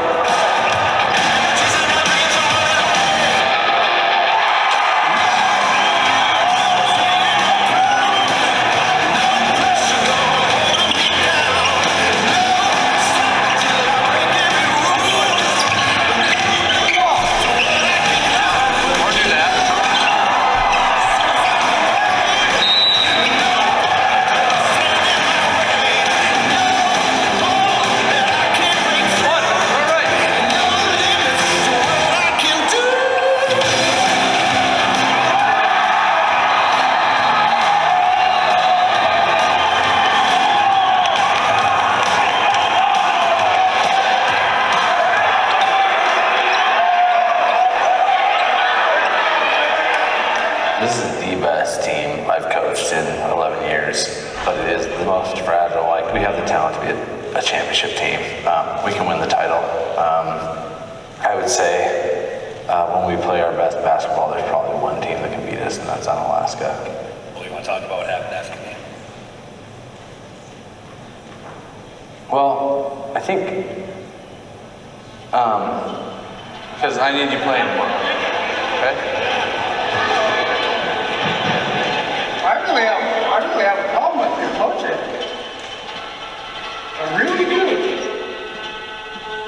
We just won a game by 20 points, and the kids played their ass off. You need to watch the game and enjoy it. It was senior night. Oh my God, he only played for 2 minutes, and he stopped the rest of the game. Only 2 minutes, and he took off. And then I get a parent that comes in and is belittling me in front of a bunch of people and questioning my character and questioning my ability to coach. You guys haven't improved this year. No, it's the same as we I started. know. Nobody still goes for the rebounds. No. Nobody can play man-to-man defense. No. You're blessed with all the talent, but as far as the coaching, I don't know. There you go. That's what I've dealt with here over the years that I've never dealt with anywhere else. Is even after a win, you can get hammered.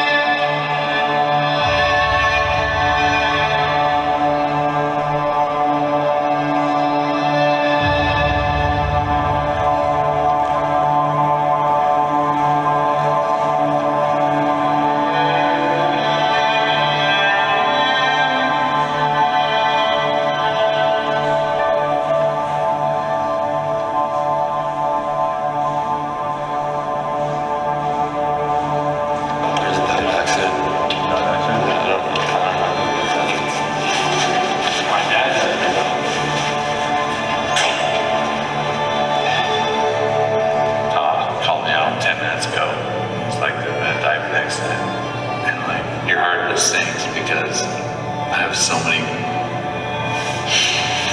friends and ex-players that died, and, you just wait for the name and hope,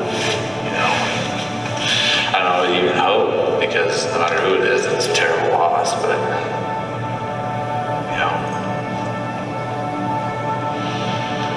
I don't know. I was at the post office and Brad's just screaming and then hangs up. That's what he did. He yelled, "I'm okay, it's AJ, click."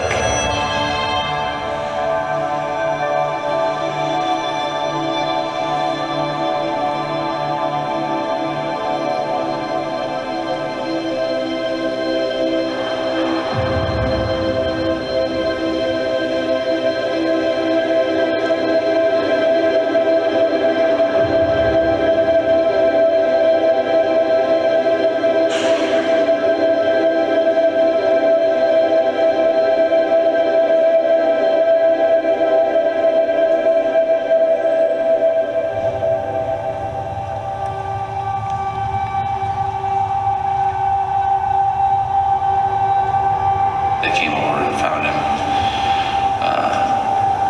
on the bottom with his mask off, underwater, and tried to revive him.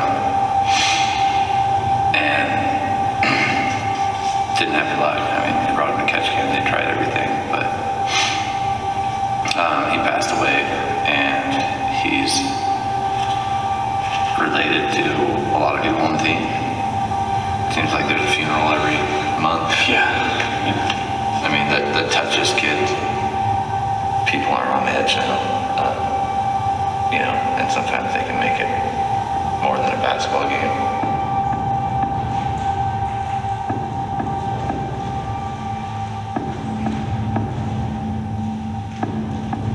This is going to be really hard.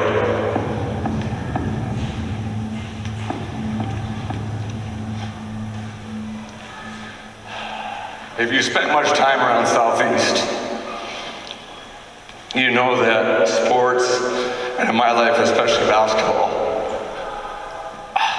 allows you to create bonds and connections throughout Southeast.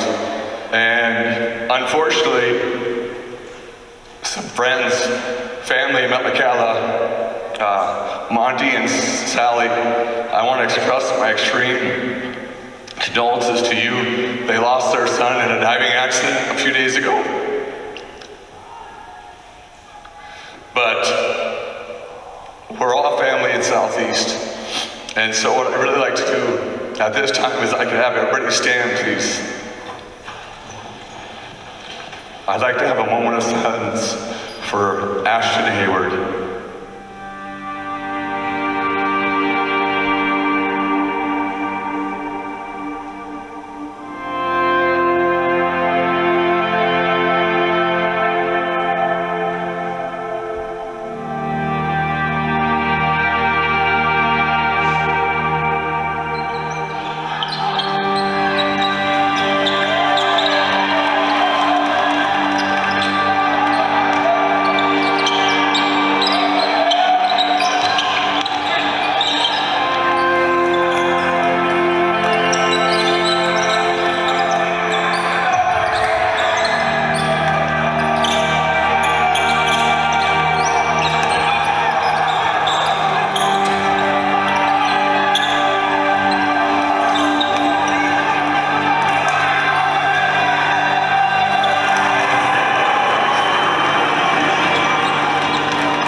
was probably the worst day of my life.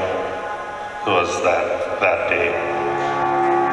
You never want to see it, and all you can do is hope and pray that they all have good equipment and everybody's safe. But you know, it's a lucrative fishery, diving, so they're going to do it.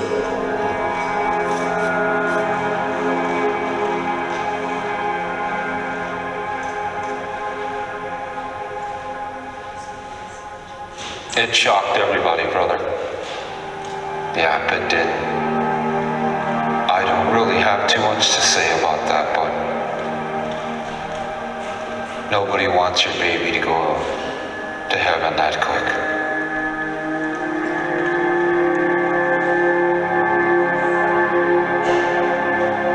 You know, I remember every morning he'd go diving. I'd get up, put coffee on, because I'd go to work like a couple hours after he leaves because they leave so early. And I'd tell him, love you. Rarely I'd do that, love you back, because that's what he was. Well, this was the first morning that he got out of the house without me getting up. I don't know if that had anything to do with it. I remember getting up and, wow, it's gone, I missed it all. So I texted him on my phone, I love you. Never got a reply. And that's still on my phone to this day. And that's something I live with every day now that I didn't get up to talk to him that morning. And then, it's just been.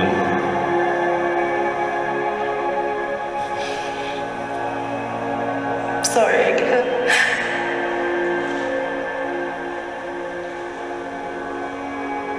I think that's like the biggest thing is that I worry about them.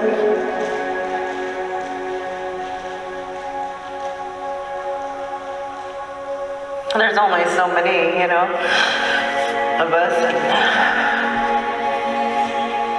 And we've been losing them at a young age.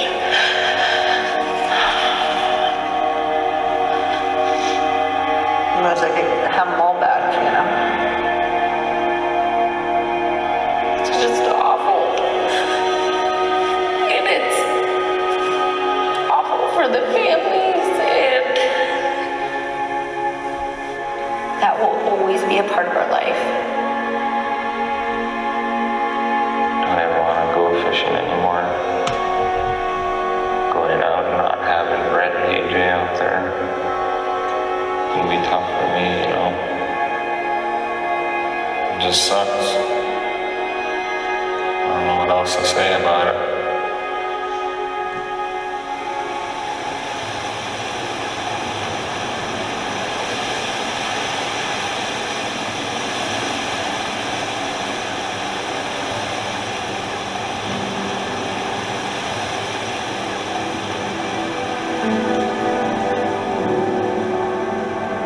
The funeral was pretty tough.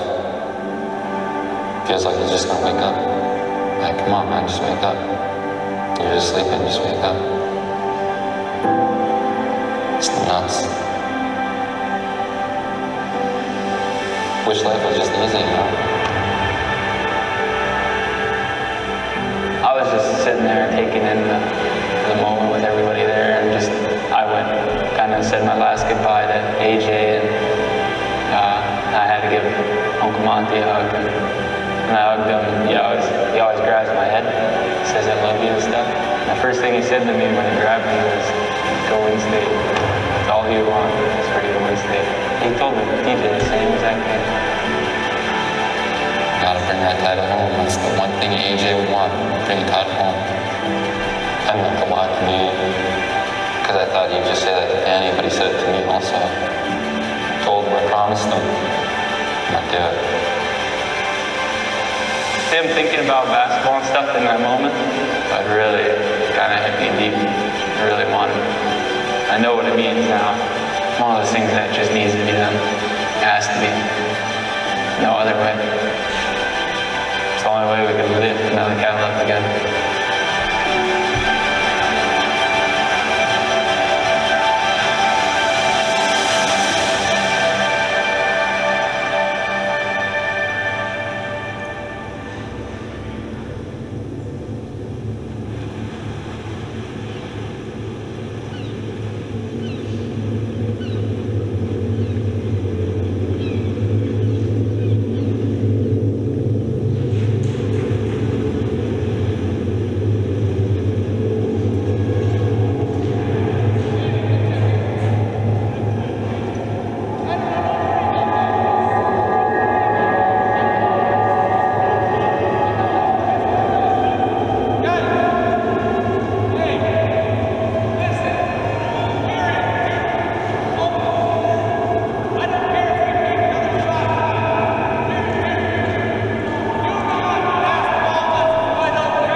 don't care about how much we win by, as long as we win. Yeah. We're in the championship. We're in the championship game. Let's do this. Halfway to our goal. Halfway to our goal. Play tomorrow. Chance to cut down the freaking net. Let's go get one more and let's bring this thing home. I do not want Rango cutting down the net tomorrow. Let's go! Go! Love you guys. Proud of you guys. One more on 3. State on 3. 1, 2, 3. Bring it in. One more on 3. 1, 2, 3. One more. There we go.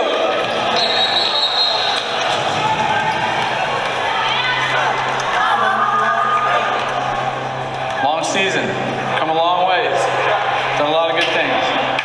This is the time. This is the day that we're going to cut down the nets and bring that net back to Metlakatla. It found a happy home there for 3 straight years, and the last 2 it's found its way up north.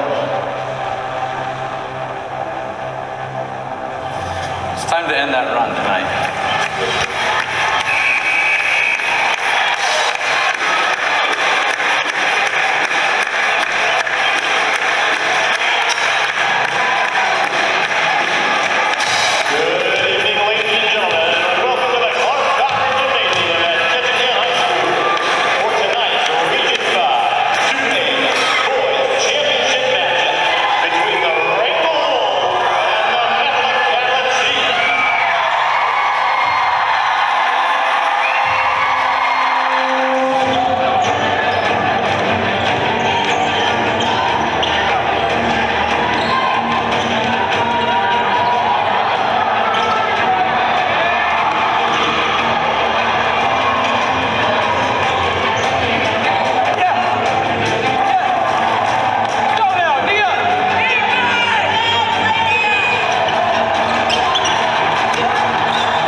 We've become a team.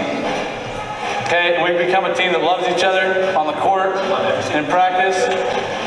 Got one more practice. We got one more practice on Monday, and then we're headed to state. Let's go!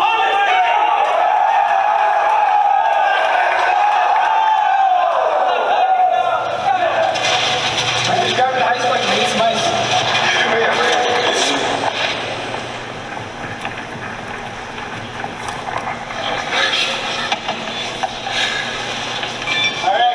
Getting out of the shower now.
ankle or knee?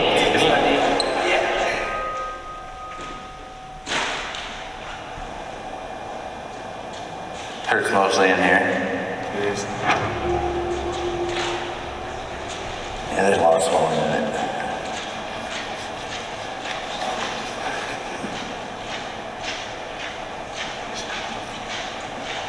Yeah, our goal is just shooting for Thursday for you to go.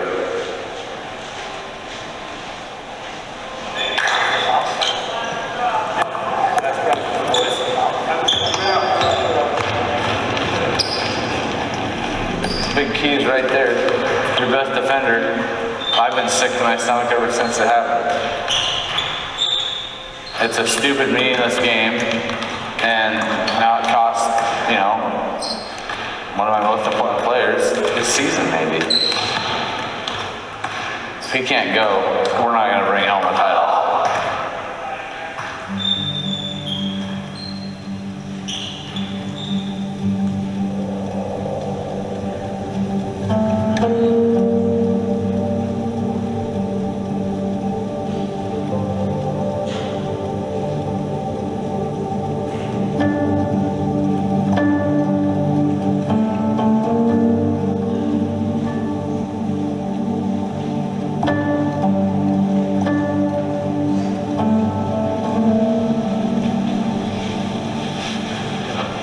Go as close as you can.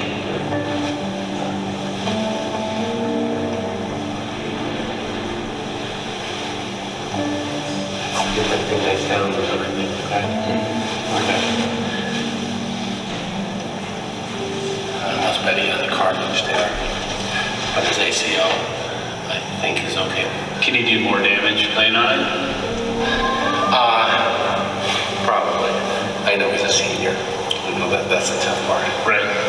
So, yeah, it's always, there's never a good time. Just worse. No.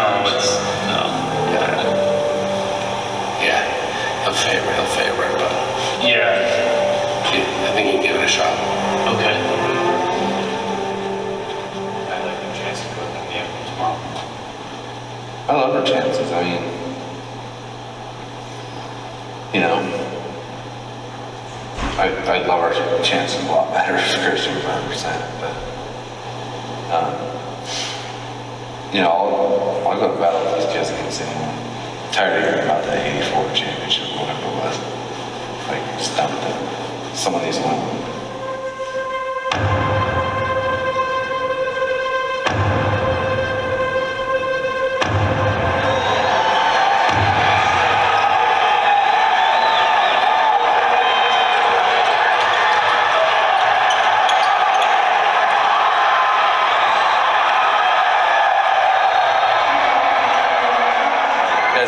This year, preparing for this point, the camaraderie on this team has come miles from the beginning of the year to now, but it can still get chippy. There's no reason to do it. Okay? Keep stuff positive. You still got to talk to your teammates. If somebody's not doing what they're supposed to do, let them know. Proud of you. Go show what we're capable of. Go show what we're made of. Let's go.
I didn't have fun coaching today. And I should have, because we played some pretty good basketball. I want you to know this right now. Think about this. This is everyone's best shot at the title. Probably will be your best shot at the title. Anybody, even freshmen. Okay, we are 2 games away from having it. But if we play with that kind of attitude tomorrow, we're going to get beat by 25. If you guys want to yell at each other, Go home. we're all go home. Because I'm not going to coach it tomorrow. This is a team that I'm proud of, but I wasn't proud of you guys today.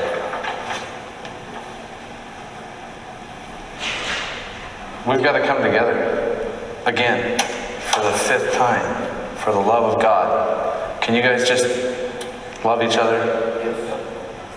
All right, bring it in.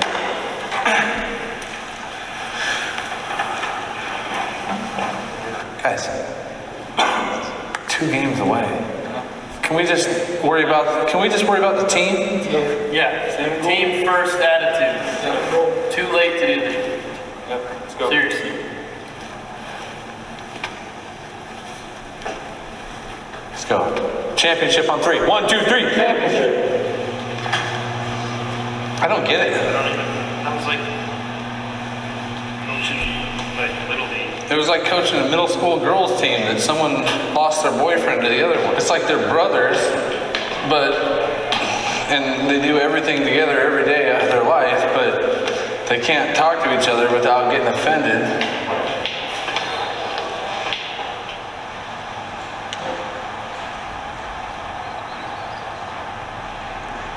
Isaiah Thomas said it best. Just getting the best out of each other. We're like this now. Just me and him sat down, looked into each other's eyes. I told him I wanted the state championship more than he does. It's like, oh yeah, I understand. I know we could play better than how we did. And that's all I want is to see our full potential up here because it's my last run.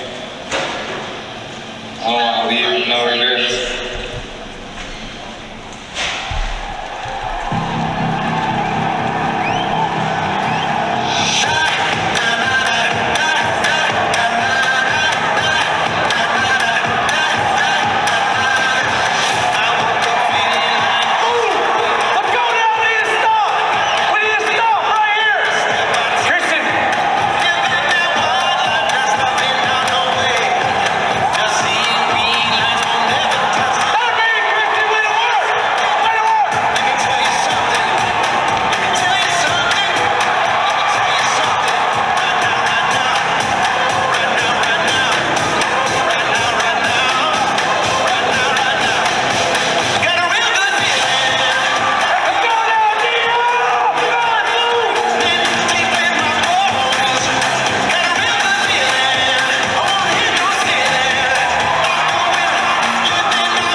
you just think about how far we've come from the beginning of the year to now, how far we came from yesterday till today. I'm so proud of you guys, but for the love of God, can we win one of these things? Yeah.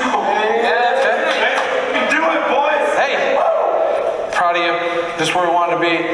This is 12 months of working your ass off, and here's the reward.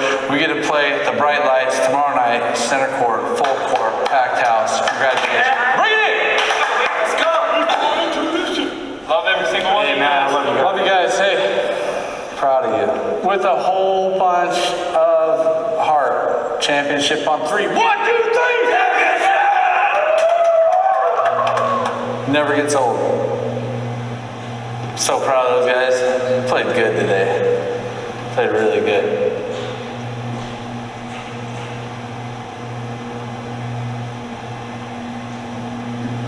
Oh.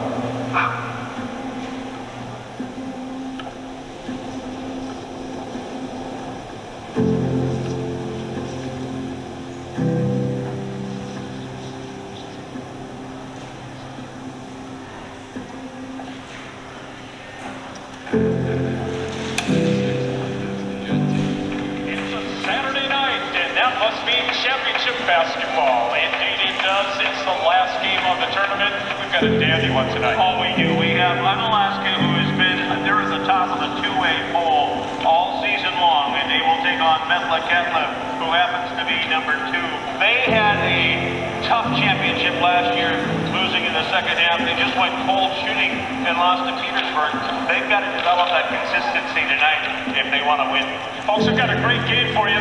Thanks so much for being with us. It's Metla Ketlev and Unalaska, the boys 2A championship game of the ASAA March Madness Alaska.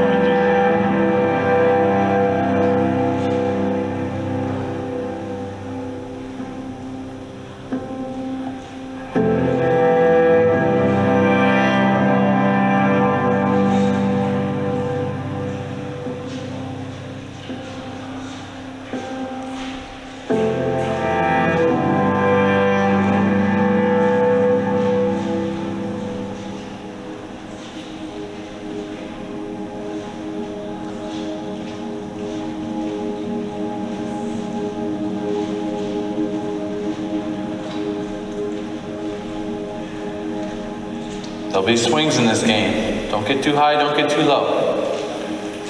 Play our game. Yeah, gotta be positive, stay together, talk, communicate, have fun, believe in each other. Let's bring one home. Do it. Let's do it for them, do it for everybody. Come on, you guys, go! One possession at a time. One possession at a time. Let's go. Take a lot of pride. Hey, one last time. Leave it all out there. Everything we got. Let's go championship on 3. 1, 2, 3!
16 minutes away. Let's go win a game!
surrounded by pictures of AJ. We did it. I looked right at my picture of AJ. I said, we did it. I remember all the horns going off in town that night.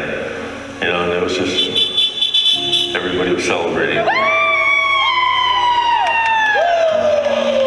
So that was a good, happy moment for me. You know, and I felt he was watching too.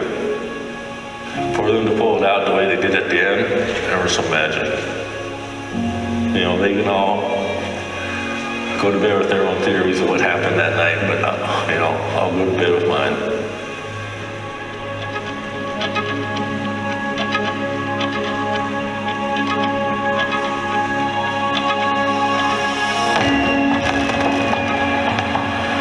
This is the one time everybody gets to feel great after 84, you know?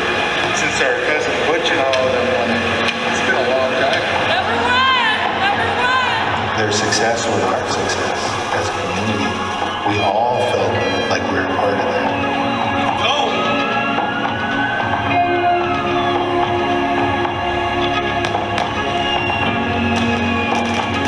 Winning that championship, that helped bring balance back to our community.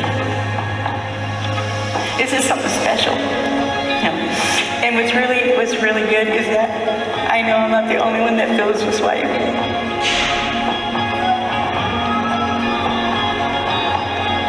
It's really hard to put in words. I call this home, you know. Home was always Waitsburg, and I never thought that would change, you know, no matter where you went.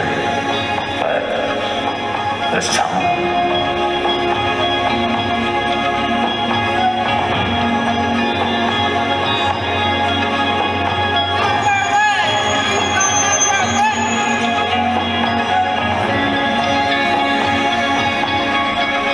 It's different.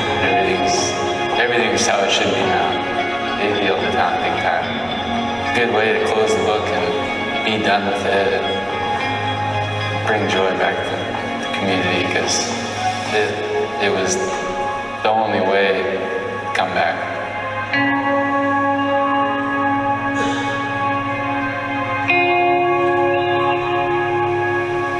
That's what me and Danny were talking about. I think we need to do this for men. They're having a hard time right now, and the one thing they need the most is a state title.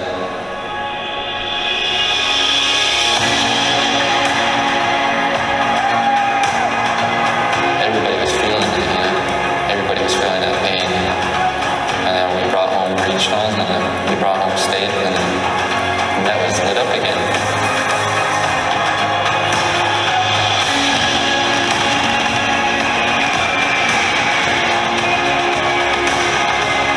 It took us how many years? Because 34, right? 34. The draw was that long. And I think it will mean to the younger group of kids that are coming up, like, you know, we have a chance of winning too.